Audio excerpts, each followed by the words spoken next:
The United Nations in Sri Lanka says hundreds of civilians have been wounded in recent clashes between government troops and Tamil Tigers. There are reports that the military has gained control of an area in the country's north, which was once a stronghold of the Tamil Tigers. Aid agencies say thousands of civilians have been left stranded by the fighting over the past week. Sisira Jayasuriya is an associate professor in economics at La Trobe University in Melbourne. He was born in Sri Lanka and has been following events there closely. And Sisira Jayasuriya joins us now. Good morning. Morning. Thank you for joining us. And before we get to the humanitarian situation and talk about that, in your view, do you believe the end of the civil war there is now close? No. Why not? I think this is going to be another phase of the struggle by the LTTE, primarily because until now there's no indication that their main military battalions and so on have been destroyed in any way. And they're past masters in the art of guerrilla warfare. They have done this before, and I suspect that what will happen is they will lose territory. They will certainly lose the capacity to control significant areas, major towns and so on, but they'll melt into the jungles and go back into fighting.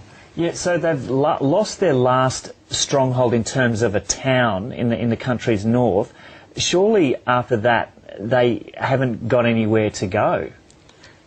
I think there's no doubt that this is a very significant military setback for the LTTE, but these are regions with lots of jungles where these people have been operating for a long time, the last 25 years or more.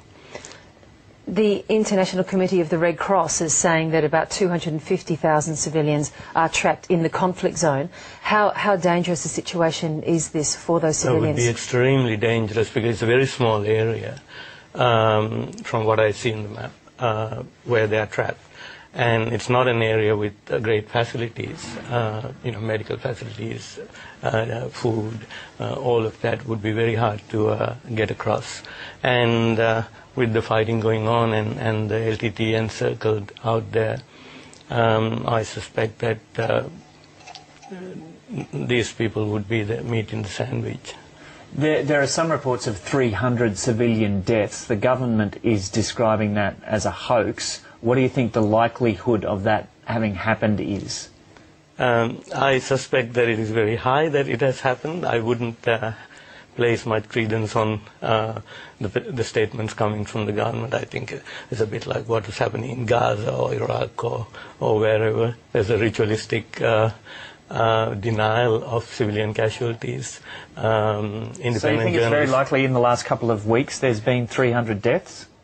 It is very, very likely. I mean, if you think of the area, the fact that hundreds of thousands of people are trapped in this area, and the military is encircling and using heavy artillery and so on, it would be incredible if there aren't major civilian casualties. In fact, you're quite aware of and critical of what you call a bit of a propaganda campaign that the Sri Lankan government runs on this. Oh, indeed. Tell us a bit about that.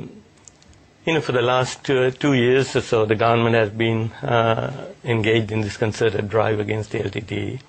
And part of that has been the mobilization of massive resources. The economy is straining at the edges.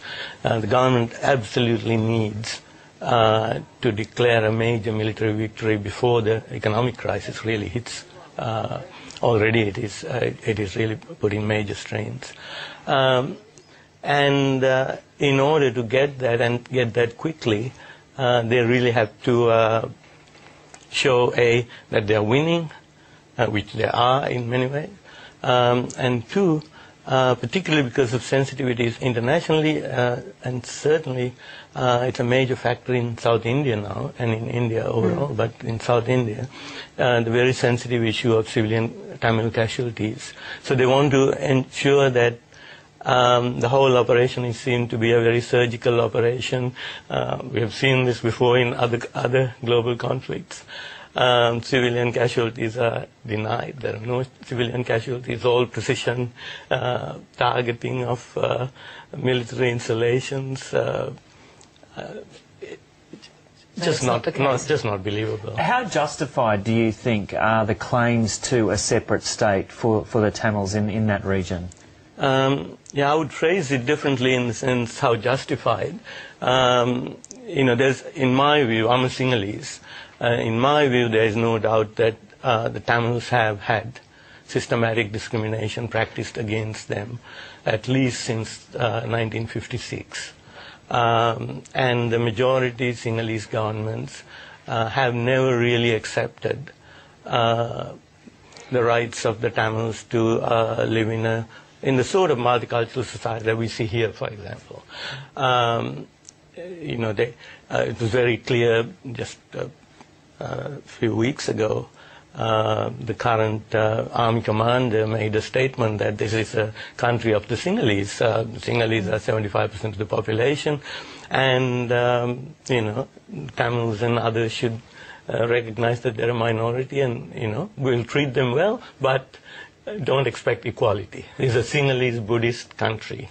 And under those circumstances, I don't expect even a major military victory at this point in time to mark the end of this conflict. So in the Tamils' continued struggle then for a homeland, what sort of humanitarian disaster do you think this could bring about?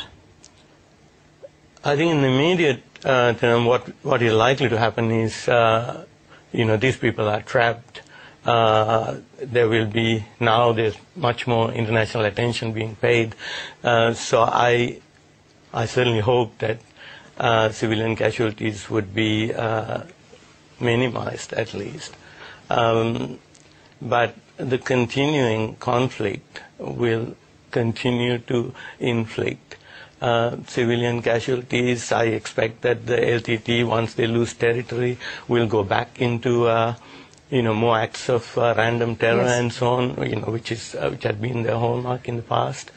So I just don't see peace dawning, if that's...